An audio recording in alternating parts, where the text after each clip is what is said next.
ETF index mutual funds నేర్చుకుని stock మార్కెట్లో రాణించాలనుకుంటున్నారా? వెంటనే ఈ నెంబర్కి కాల్ చేయండి. నమస్తే రమగారు. నమస్తే జయ. రమగారు, పెళ్లికి ముందు మాట్లాడుకునేటప్పుడు అబ్బాయి కానీ అమ్మాయి కానీ పని పాట వచ్చా అని అడగాల. అసలు ఈ పని పాటలో అసలు ఏముంటాయి రమగారు? బోల్డ్ అని ఉంటాయి. అవునా? స్నానం చేసి టవల్ ఆడేయటం దగ్గర నుంచి అన్నీను. మార్నింగ్ బ్రేక్ఫాస్ట్ చేయటం, బాక్సులు సర్దటం, డైనింగ్ టేబుల్ తొడవటం, అలాంటివన్నీ కూడా పనులే కదా జయ. అవన్నీ అవసరమే. పని వచ్చా రాదా, ఏం పనులు చేస్తావు నువ్వు, అసలు నీ రొటీన్ ఏమిటి అనేది మొదటి ప్రశ్న. ఇప్పుడు మనం ఏం కనుక్కుంటున్నాము, సాధారణంగా పెళ్ళిళ్ళు పెద్దగా కనుక్కోవట్లే, ఏదో ఓం పెళ్ళిళ్ళు అయిపోతున్నాయి.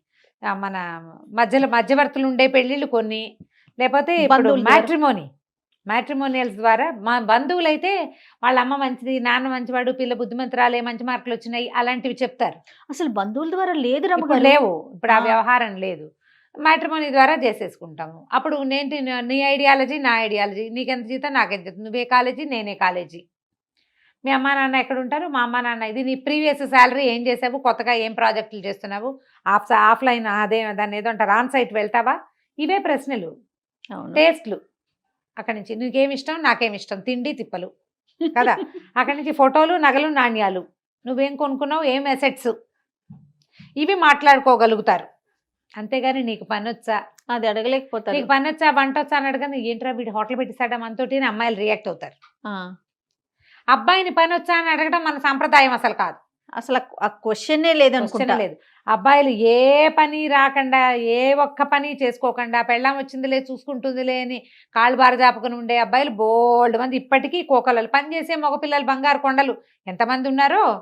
అలాగే పని పాట లేకుండా ప్రతిదీ వైఫే అమర్చి పెట్టాలని, సమస్తము భార్య చూడాలనుకునే వాళ్ళు ఇప్పటికీ ముందు తల్లి చేసి ఉంటారండి. ఇంకా పెళ్ళి అయిపోయిన తర్వాత భార్య చెయ్యాల్సిందే అనే ఆలోచనలో ఉంటారు కదా. అవును, ఉంటారు. తల్లికి నుంచే ఉంటదేమో అనిపిస్తుంది. తల్లులు కూడా నేర్పిస్తారు. పెద్దయ్యాక వచ్చి పెళ్ళాం వచ్చి చూసుకుంటుంది, పెళ్ళాం వచ్చి చూసుకోవాలి, మావాడికి వండి పెట్టావా, మావాడికి ఏం వండి పెట్టావు, ఇలాగే అడుగుతారు తల్లులు. ఆ మావాడికి ఏం వండి పెట్టావు అని అడిగారు మా అత్తగారంటే నాకు అరికాలు మంట నెత్తికెక్కు. నువ్వు ఆ ప్రశ్న అడిగావు, అమ్మాయిని బాగా చూసుకున్నావా అని కొడుకుని అడుగుతుంది తల్లి, అడగదు.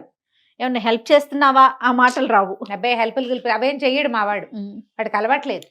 ఈ అమ్మాయికి ఏం అలవాటు ఉంది పాపం, పెళ్ళాం కాబట్టి అది పని చేయాల్సిందే. పని అనేసరికి మగపిల్లల విషయంలో రమ్మగారు, ఏదైనా ఒక ఉద్యోగానికి వెళ్ళటమా, ఏదైనా వ్యాపారం చేయటమా, డబ్బులు సంపాదించడం, అదే పని తప్ప ఇంట్లో చేసేది పని కాదు. అదే ఈ వ్యాపారము, వీటి మీద ఒక మంచి కథ ఉంది, చెప్తాను. ఓ కథ చెప్తారా? దీని చాలా అద్భుతమైన కథ, బ్రహ్మాండమైన పురాతన గాథ ఒకటి ఉంది. చెప్పండి చెప్పండి. పూర్వం ఒక రాజుగారు ఉండేవారు.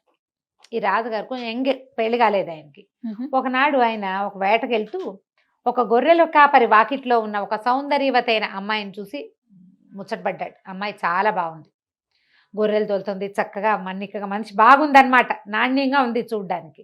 అయితే ఆయన ఏమనుకున్నాడు, ఏదో రాజకుమార్తెల్ని వాళ్ళని వీళ్ళని తెచ్చుకుంటే, వేరే దేశం నుంచి తెస్తే వాళ్ళకి మన భాష తెలీదు, అడ్జస్ట్ అవ్వడానికి చాలా కాలం పడుతుంది. అదే మన దేశంలో కష్టపడి పని చేసుకునే పిల్లని కనుక చేసుకుంటే చేలోకుగా ఉంటుంది, వాళ్ళ పద్ధతులు మనం ఇక్కడ పాటించక్కర్లా, బాగుంటుంది. ఇది ఒక ఆలోచన ఉంది ఆయనకి. పిల్లేమో అందంగా ఉంది. సరే బాగుందని మంత్రి గారిని పిలిచి చెప్పాడు, ఆ ఫలానా చోట గొర్రెల కాపరి ఒక ఆయన ఉన్నాడు, ఆయనకు ఒక కూతురు ఉంది, ఎంతో బాగుంది, చక్కటిది, ఆ పిల్లని పెళ్లి చేసుకుంటానని కబురు చేయమన్నాడు. సరే మంత్రి గారు కాదని ఎందుకంటాడు, కబురు చేశాడు. వెళ్ళాడు అక్కడికి. వెళ్ళి అమ్మాయి రాజుగారిని పెళ్లి చేసుకుంటామంటే, మీ రాజుగారికి ఏం పని వచ్చు అని అడిగింది అమ్మాయి. రాజుగారమ్మా అన్నాడు. రాజే లేవయ్యా, రాజే ఏం పని చేస్తాడు, రాజు ఏం పని చేస్తాడు ఆలోచించారు. వ్యాపారం చూస్తాడు కదా, రాజ్యాన్ని, ప్రజలందరినీ, రాజ్యాన్ని చూసుకుంటారు. అదే ఆయన చేసేది ఏమిటి, అధికారులు ఉన్నారు, నువ్వున్నావు, చూసుకుంటావు. రాజు ఏం చేస్తాడు బాగా ఆలోచించాడు. పొద్దున్నుంచి రాజుగారు ఏం చేస్తారు, పొద్దున్నే నిద్రలేస్తారు, స్నానం ఎవరో చేయిస్తారు, తలకాయ ఎవరో దూతారు, బట్టలు ఎవరో కడతారు, ఈయన ఆస్థానానికి నడిచొస్తాడు, కూర్చుంటాడు, అందరూ ఏదో మాట్లాడతారు, వింటాడు. తర్వాత అధికారులు ఫలానాది అని చెప్తారు, తలకాయ ఊపుతాడు, లేదా తల అడ్డం ఊపుతాడు, వెళ్ళిపోతాడు. చక్కగా వంట ఎవరో చేసి భోజనం పెడతారు, తింటాడు, అంతేగా. మధ్యాహ్నం విశ్రాంతి తీసుకుంటాడు, సాయంత్రం కవులు, గాయకులు, వాళ్ళు వీళ్ళు వైతాళికులు వస్తారు, అవన్నీ వింటాడు. ప్రజలు ఎవరైనా చెప్తారు, కష్టాలు చెప్పుకోవడానికి వస్తారు, దర్బార్లో వింటాడు. సాయంకాలం మళ్ళీ స్నానం చేస్తాడు, పన్నిటితో ఆయన చేయడు, ఎవరో చేయిస్తారు. తర్వాత రాత్రికి ఎవరో భోజనం వడ్డిస్తారు, ఆయన తింటాడు. పడుకోవడానికి కూడా ఆయనకు పక్క ఎవరో వేస్తారు, విసురుతారు ఎవరో, ఈయన పడుకుంటాడు. పక్క కూడా ఆయన వేసుకోడా అని అడిగింది ఆవిడ. వేసుకోడమ్మా, రాజమ్మా అన్నాడు. ఆయన ఏదైనా పని నేర్చుకుంటే చేసుకుంటా, పని పాట లేని వాడిని నేను చేసుకోను అంది అమ్మాయి. అనగానే నిర్కాంతిపోయాడు మంది.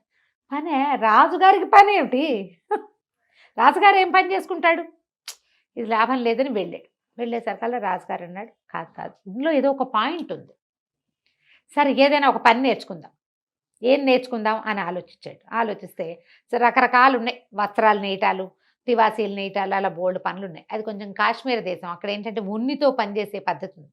అయితే ఆయనకి తివాసీలు అవి నీట్గా అందంగా ఉంటే ఇష్టం. అయితే కొంతమంది పని వాళ్ళు తివాసీలు నేర్చుకుంటే చూడడానికి ఈయనకి ఇంట్రెస్టింగ్గా ఉంది. నేనేమన్నాడు, తివాసీ నేర్చే పని నేర్చుకుంటానన్నాడు. ఒక 15 రోజుల పాటు వాళ్ళ దగ్గరే ఉండి, కష్టం అది, నేత చిన్న పని కాదు, నేర్చుకున్నాడు.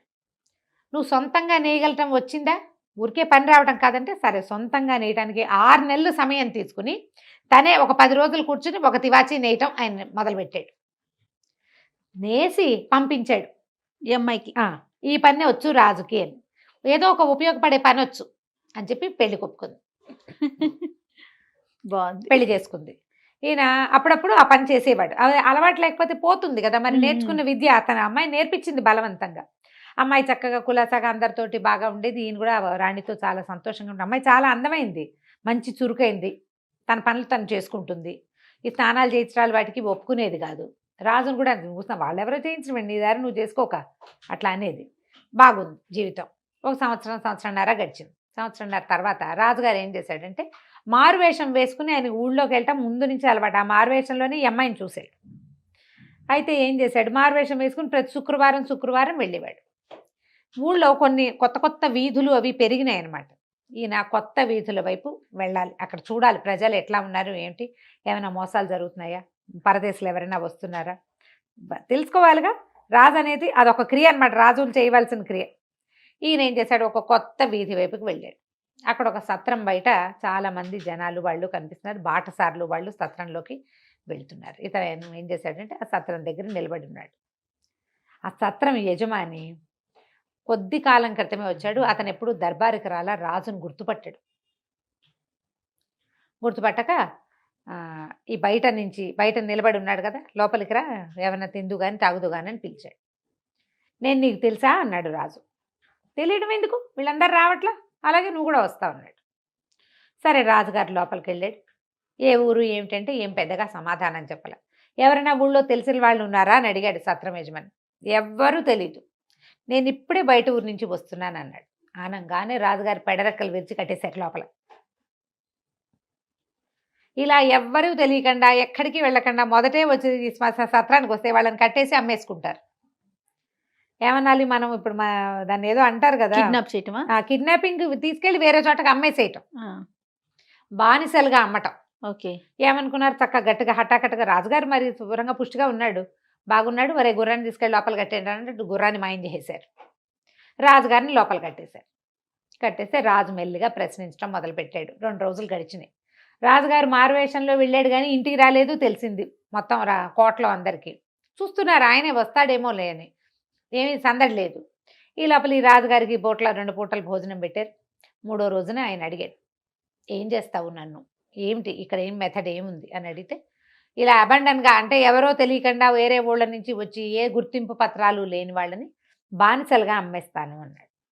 అమ్మేస్తాను అనేసరికల్లా ఎంత వస్తుంది అంటే, నువ్వు శుభ్రంగా ఉన్నావు, 100 వరహాలు వస్తుంది నీకు అనేసరికల్లా ఇతను అన్నాడు, నాకు ఒక్క 10 రోజుల సమయం ఇవ్వు, నేను అందంగా తివాసీలు నేయటం వచ్చు, నన్ను అమ్మేస్తే నీకు 100 వస్తుంది, నేను చేసిన తివాసీ కనుక అమ్మితే నీకు 500 వస్తాయి, జరిపోగులు వేసి చేయటం కూడా తెలుసు, నువ్వు ఒక 100 రూపాయలు ఖర్చు పెట్టి వస్తువు తెప్పించు, 500 వచ్చే మార్గం చూపిస్తాను నీకు అన్నాడు. ఈ యజమానికి ఆశ పుట్టింది, సత్రం యజమానికి. ఎప్పుడు చేయలే ఇది, ఈ మనుషుల్ని తేవటం, వాళ్ళు లబో దిబోమని అరిచి కేకలు పెట్టడం, వీళ్ళు ఎట్లాగో మూతులు కట్టేసి కాళ్ళు కట్టేసి చేతులు కట్టేసి మోసుకెళ్ళటం, ఈ మనుషుల్ని ఎక్కడికైనా ఎక్స్పోర్ట్ చేయడం కూడా కష్టం కదా, హ్యూమన్ ట్రాఫికింగ్ అది కష్టం, చాలా టఫ్, చాలా జాగ్రత్తగా చేయాలి. మధ్యలో ఎక్కడైనా వీడి నోరు కట్టు కనుక విడిపోయిందంటే సైనికులకు తెలిసిపోతుంది.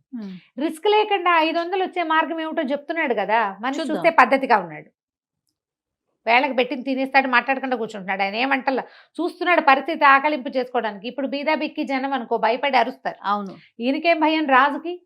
సరే సామాన్లన్నీ తెప్పిస్తాను అయితే అని చెప్పేసి ఎక్కడో బజార్ నుంచి ఈ వస్తువు ఈ తివాసీలు నేయటానికి సరిపడా సామగ్రి అంతా తెప్పించాడు. రాజుగారు చక్కగా అన్ని సాంగంగా ఏర్పరచుకుని 10 రోజుల పాటు కూర్చుని విశాలంగా చక్కటి తివాసి నేసాడు. అందులో పైన ఒక కార్నర్లో ఓ పేరు, కింద కార్నర్లో ఇంకో పేరు రాసి పెట్టాడు. రాసేసి తివాసి నేసేసాడు. నేసి సరే ఇది ఏ షాపుల్లో అమ్మితే డబ్బులు వస్తాయి అంటే, నువ్వు రాజభవనానికి తీసుకెళ్ళు, దీనికి 500 కంటే ఎక్కువే వస్తుందని చెప్పాడు. ఈ సత్రం యజమాని అది సంకలో పెట్టుకుని, అది ఇంత పెద్దగా ఉంటుంది కదా పొడుగ్గా, చుట్టి సంకలో పెట్టుకున్నాడు. తీసుకుపోయాడు. కోట బయట చూపించాడు. తివాసీలు అమ్మేవాడు ఎవడో వచ్చాడంటే లోపలికి పిలిచారు. తివాసీ తెరవగానే చిత్రంగా అన్నిటి మీద బొమ్మలు, లతలు అవి ఉంటాయి. దీంట్లో మాత్రం పైన పేరు, కిందో పేరు ఉన్నాయి. సరే, ఆ దాసీలు ఉంటారు కదా, వాళ్ళు అమ్మగారికి చూపిద్దాం, ఆవిడకి తివాసి, ఎందుకంటే వాళ్ళది గొర్రెల పెంపకం, ఆవిడకి బాగా తెలుస్తుంది ఊరిని. తీసుకెళ్లారు. ఆవిడ ఏడుపు మొహంలో ఒక మూల కూర్చుని ఉంది ఏడుస్తూ, భర్త కనపట్టలేదని. 15 రోజులు అయిపోయింది కదా. సరే, ఆ తివాసి తీయంగానే ఓపెన్ చేసేసరికల్లా పై పేరు తంది, కింద పేరు భర్తది కనపడింది ఆవిడకి. అమ్మో వీడెవడో, ఇది ఎక్కడి నుంచి వచ్చింది, ఎవరు వాడిని పిలవండి అంటే వాడు ఫలానా సత్రం. సైనికులు నిశ్శబ్దంగా సైనికులు పిలిచి, ఈ సత్రం యజమాని ఎక్కడికి వెళ్తున్నాడో వాడు వెనకాల వెళ్ళండి అని చెప్పి పంపించేసరికల్లా ఆ సత్రంలో రాజుగారు దొరికాడు. రాజుగారిని పచ్చుకున్నారు. సత్రం యజమాని అరెస్ట్ చేశారు. ఇంతకుముందు వాడు ఇలాంటివన్నీ చేశాడు, ఇవన్నీ బయటపడ్డాయి. రాజు తిరిగి వచ్చేటప్పుడు మంత్రితో చెప్పాడు, నేను గనక ఇది నేర్చుకోపోయి ఉంటే 100 నాణ్యాలకు అమ్ముడు పోయి ఎక్కడో ఏ ఏడాదిలోనూ నేను చాకరీ చేసేవాడిని. ఈ నేర్చుకోవటం కదా ఇవాళ నన్ను బతికిచ్చింది. సూపర్. లేకపోతే అందరితో పాటు నేను కూడా పోయేవాడిని. ఆల్రెడీ ఇతనితో 5-6 ఉన్నారు, వాళ్ళందరినీ పంపేశాడు. వీడు ఒక్కడే పనిమంతుడు కాబట్టి వీడిని ఉంచాడు. కాబట్టి నేర్చుకున్న పని ఎప్పుడూ వృధా కాదు. అది తివాసీలు నేయటం లాంటి పెద్ద ప్రక్రియ కావక్కర్లేదు. సింపుల్, చిన్న విషయాలైనా కూడా. స్టవ్ మీద ఉన్న బంగాళదుంప వేపుడిని కలపడం కూడా అది కూడా ఉపయోగపడుతుంది. పనులు నేర్పించాలి పిల్లలకి. ఆడ మగ తేడా లేదు. గిన్నెలు దోమించడం, ఇల్లు తుడిపించడం, ఎవడి బాత్రూమ్ వాడు కడుక్కోవటం, విప్పిన బట్టలు చటుక్కుని ఒకసారి ఒట్టిగా జాడించైనా ఆరేసుకోవటం, ఆరేసిన బట్టలు మడత పెట్టుకోవటం, ఒక అలవాటుగా ఈ పనులు వచ్చి ఉంటే వాళ్ళు హాయిగా బతుకుతారు. ఈ కథ చెప్పండి, పని నేర్పించండి, భవిష్యత్తులో కష్టాలు ఉండవు రమ్మగారు. వాళ్ళు హాయిగా ఉంటారు, వాళ్ళతో ఉన్న వాళ్ళు మరీ సుఖంగా ఉంటారు. చాలా బాగుందండి. నమస్తే రమ్మగారు. నమస్తే.